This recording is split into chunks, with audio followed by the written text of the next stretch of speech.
درس قرآن سلسلہ نمبر 4 سورہ بقرہ۔ الحمدللہ رب العالمین والعاقبۃ للمتقین، اما بعد فاعوذ باللہ من الشیطان الرجیم، بسم اللہ الرحمن الرحیم۔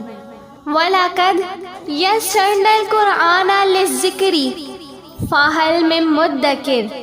ترجمہ: اور ہم نے قرآن پاک کو آسان کر دیا، کوئی ہے جو اس کو سمجھ کر پڑھے۔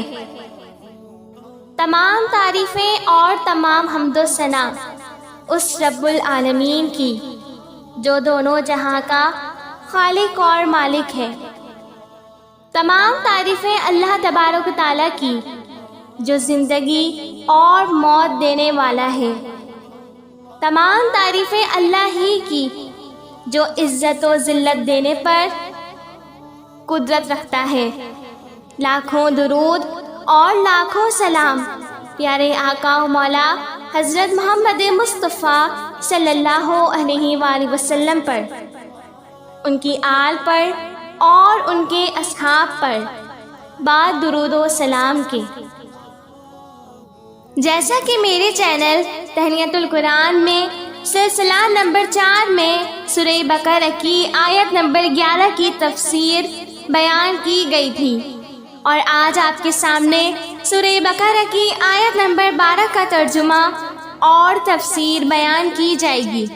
اللہ تبارک و تعالیٰ مجھے صحیح معنوں میں بیان کرنے اور عمل کرنے کی توفیق عطا فرمائے، آمین یا رب العالمین۔ الا انہم ہم المفسدون ولکن لا یشعرون۔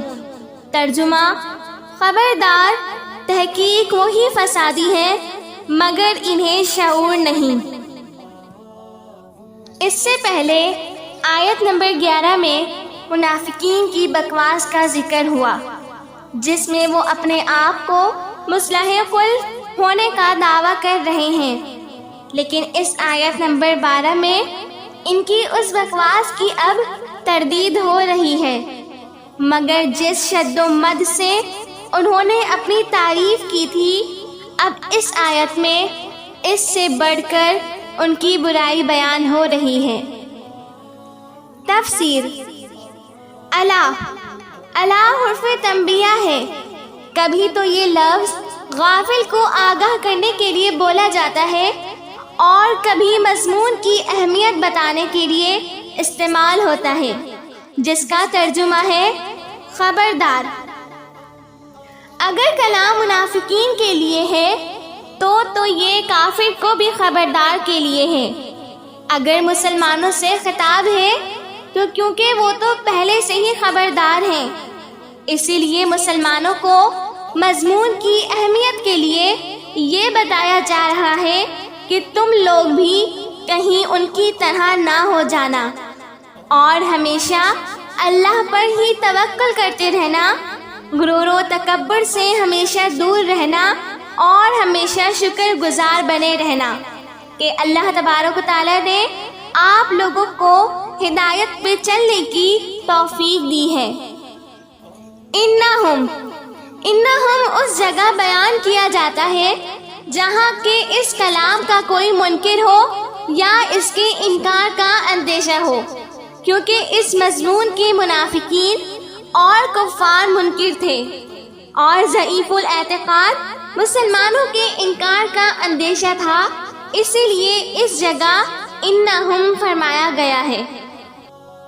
ہم المفسدون، دوبارہ ہم لانے سے حسر یعنی بات پہ زور ڈالا جا رہا ہے کہ یہ منافقین ہی فسادی ہیں، مسلمان فسادی نہیں، کیونکہ منافقین نے اپنے کلام میں، جیسے کہ پچھلی آیت میں انما بول کے بتایا تھا کہ اصلاح کرنا ہمارا کام ہے، نہ کہ مسلمانوں کا، یہاں اللہ تبارک و تعالیٰ نے ہم فرما کر بتا دیا کہ فساد پھیلانا منافقوں ہی کا کام ہے، نہ کہ مسلمانوں کا۔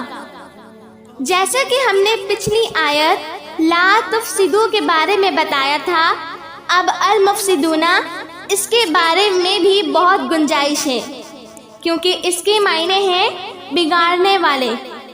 تو یہ منافقین اپنے زبان، خیال اور سارے اعضاء کو کفر سے بگاڑنے والے ہیں، اور لوگوں کو بھی ایمان سے روک کر بگاڑتے ہیں۔ کافروں کو کفر میں مضبوط کر کے بگاڑتے ہیں، زمین میں اللہ کا ذکر روک کر بگاڑتے ہیں۔ اسی لیے ہر طرح کے مفسدات اور فاسد یہ منافقین ہی ہیں۔ ان کے فسادات عبداللہ ابن ابی کے دور سے شروع ہو کر آج تک یہ فسادات مسلمان میں جاری ہیں۔ آج بھی مسلمانوں کو یکجا ہونے میں یہ منافقین ہی اپنا کردار ادا کر رہے ہیں۔ دیکھ لیں اس موجودہ دور کے اندر بھی یہ منافقین ہی ہیں کہ ان کا جب دل چاہتا ہے امریکہ کو اپنا دوست بنا لیتے ہیں اور مسلمانوں کی یکجہتی کو نقصان پہنچاتے ہیں۔ بظاہر امریکہ کو برا بھلا کہتے ہیں، لیکن اندرون خانہ یہ مسلمان نما منافقین امریکہ سے یارانہ بڑھاتے رہتے ہیں۔ اس جگہ نبی اکرم صلی اللہ علیہ وآلہ وسلم کی حدیث مبارکہ بیان کرنا ضروری سمجھتے ہیں۔ آپ صلی اللہ علیہ وآلہ وسلم نے ارشاد فرمایا کہ میری امت کو دو گروہ سے ہمیشہ خطرہ رہے گا، ایک یہودی اور دوسرا منافق۔ میری امت یہودی سے تو بچ جائے گی لیکن منافقین سے نہیں بچ پائے گی، اسی لیے یہ مسلمانوں سے ہی ہوں گے اور یہودیوں کے ہاتھوں بک کر، ان کے ایجنٹ بن کر، ان کے پھٹو بن کر، ان کے تلوے چاٹ کر اور ان کی غلامی کر کے مسلمانوں کا شیرازہ بکھیر کر رکھ دیں گے، اور یہ کام منافقین ہی کریں گے۔ اور جیسا کہ موجودہ دور کے اندر بھی یہ کام برابر ہو رہا ہے۔ وَلَٰكِن لَا يَشْعُرُونَ اس کے بارے میں ہم آپ کو پچھلی آیت کی تفسیر میں بتا چکے ہیں۔ خلاصہ تفسیر، دیکھیں یہی لوگ افضل درجے کے مفسد ہیں، مگر ساتھ ہی ساتھ اول درجے کے بے شعور، بے وقوف اور بد عقل بھی ہیں۔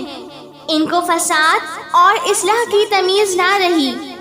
یاد رکھیں، دل کے اندھے ہونے سے ظاہری اعضاء بھی بیکار ہو جاتے ہیں۔ اس آیت سے معلوم ہوا کہ جو کوئی اللہ والوں کا مقابلہ کرتے ہیں دراصل وہ اللہ کا مقابل قرار پاتا ہے، اور مقبول بندوں پر اعتراض کرنا در پردہ اللہ پر اعتراض ہے، کیونکہ منافقین نے مسلمانوں پر اعتراض کیا تھا، اللہ تبارک و تعالیٰ پہ نہیں کیا تھا، مگر منافقین کے اعتراض کا جواب اللہ تبارک و تعالیٰ نے دیا، جس سے معلوم ہوا کہ اللہ تعالیٰ نے اس اعتراض کو اپنی طرف منسوب کیا، جیسے کہ بارہا نبی کریم صلی اللہ علیہ وآلہ وسلم پر اعتراضات ہوئے، لیکن رب تعالیٰ نے اس کے جواب دیے۔ معلوم ہوا کہ جو کوئی اللہ کا ہو جاتا ہے تو اللہ بھی اس کا ہو جاتا ہے۔ حقیقت یہ ہے کہ جو شخص اللہ کی اطاعت کی فکر میں رہتا ہے تو اللہ تبارک و تعالیٰ اس کو دنیاوی فکروں سے بچا لیتا ہے۔ یہیں پر ہم آیت نمبر 12 کی تفسیر نہایت ہی اختصار کے ساتھ اختتام کرتے ہیں، ورنہ لکھنے کو اور بیان کرنے کو بہت کچھ ہے۔ زندگیاں ختم ہوئیں اور قلم ٹوٹ گئے، زندگیاں ختم ہوئیں اور قلم ٹوٹ گئے، مگر تیرے اوصاف کا ایک بھی باب پورا نہ ہوا۔ دعا ہے کہ اللہ تبارک و تعالی ہمیں سچا مسلمان اور مومن بننے کی توفیق عطا فرمائے، اور اپنے پیارے محبوب صلی اللہ علیہ وآلہ وسلم کے صدقے ہماری اور ہمارے ایمان کی حفاظت فرمائے۔ اور یا الہ العالمین، اس پرفتن دور میں، فتنہ فساد کے دور میں ہماری جان و مال، ہمارے والدین، ہمارے عزیز و اقارب، ہمارے دوست اور ہمارے رشتہ دار سب کی حفاظت فرمائے۔ میرا یہ بیان کرنا اور آپ لوگوں کا سننا اللہ تبارک و تعالیٰ اپنی بارگاہ میں قبول فرمائے۔ اور ہمیں علم و عمل کی دولت سے مالا مال فرمائے، آمین یا رب العالمین۔ وما علینا الا البلاغ المبین، وصلی اللہ تعالی علی خیر خلقہ وآلہ واصحابہ اجمعین برحمتک یا ارحم الراحمین۔